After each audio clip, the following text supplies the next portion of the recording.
Je m'appelle Wong Tran. Je suis diplômée promo 2010. Je crois que c'était la première année de AgroParisTech, donc il y avait la fusion entre les trois écoles.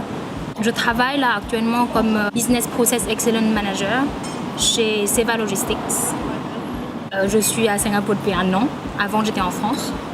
Normalement, je travaille dans la supply chain, de la matière première jusqu'à la livraison. Mais depuis peut-être 6 mois, j'ai intégré Seva Logistics, donc c'est plutôt la partie entreposage. Je suis plutôt une personne qui aide les entrepôts à améliorer leur process. Je gère la partie Asie du Sud-Est, donc Singapour, Malaisie et Indonésie. Alors mon parcours est un tout petit peu, on va dire, atypique parce qu'en fait je suis d'origine vietnamienne. Du coup j'ai vécu 17 ans au Vietnam, j'ai grandi au Vietnam et quand j'ai terminé mon bac, je ne sais pas si vous connaissez cette association, ASPF.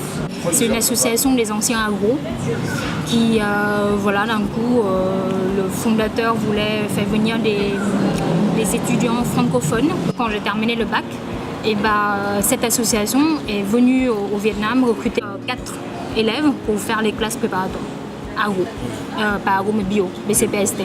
Voilà, donc je faisais partie de ces promos-là. C'était un vrai changement pour moi parce que moi, je venais d'une petite ville, d'une petite province. Et en fait, le fait d'être venue en France, ça a complètement changé ma vie. Du coup, je suis rentrée à l'INSEA. Puis j'ai fait génie industriel alimentaire. Comme tous ceux qui faisaient génie industriel alimentaire, devenir ingénieur de process ou ingénieur procédé. Et donc j'étais prise chez Andros. Et en même temps, j'étais prise en logistique, en supply chain, chez une boîte qui s'appelle CSM. Je me suis dit, bon, quand même, si je fais Andros, je sais à peu près ce que je vais devenir dans 5 ans. Voilà, ingénieur de process, chef de production. Et en fait, je me suis dit, bon, je vais essayer l'autre. Le poste qui c'était chef de projet logistique chez CSM. En fait, ils fabriquent des ingrédients boulangerie-pâtisserie. En fait, je sais pas pourquoi. Là pour le coup, la décision elle a été faite juste parce que je me suis dit bon, j'ai envie d'apprendre autre chose quoi. Là maintenant, même ce choix, je ne regrette absolument pas. Et j'étais en supply chain, je commençais à comprendre, connaître. Je me suis dit quand même, il faut que j'élargisse mon champ d'intervention sur la supply chain. Donc ce que j'ai fait, c'est que du coup, je suis rentrée chez Agron Consulting. En fait, c'est une boîte française, mais ils ont quand même beaucoup de projets globaux, projets internationaux.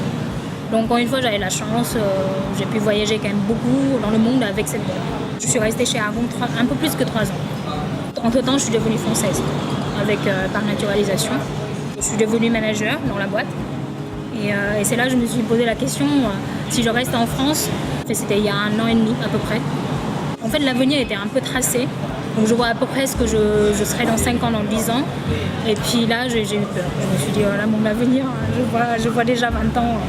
Et j'avais de la chance parce qu'à l'époque, je cherchais un peu de travail dans la région. Et ce cabinet m'a embauché pour rester sur ça. Le cabinet s'appelle Weave Services Limited.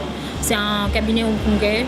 Ils cherchent des profils plus ou moins ingénieurs français. L'approche française dans le conseil est assez structurante et assez bien. En fait, les Français à l'étranger sont assez bien. En termes de travail, je ne parle pas du côté humain, je ne connais pas. Mais c'est assez bien vu, quoi. Après, derrière tout ça, il y a aussi autre chose que j'aimerais bien faire. Et ça a quand même le lien avec l'agro.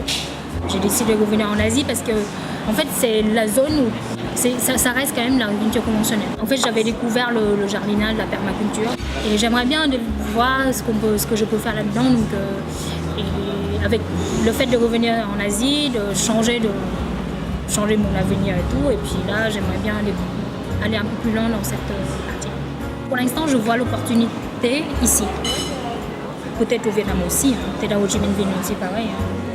Mais pour l'instant, je vois des opportunités ici, je vois des terrasses qui ont envie d'avoir leur propre potager ou autre.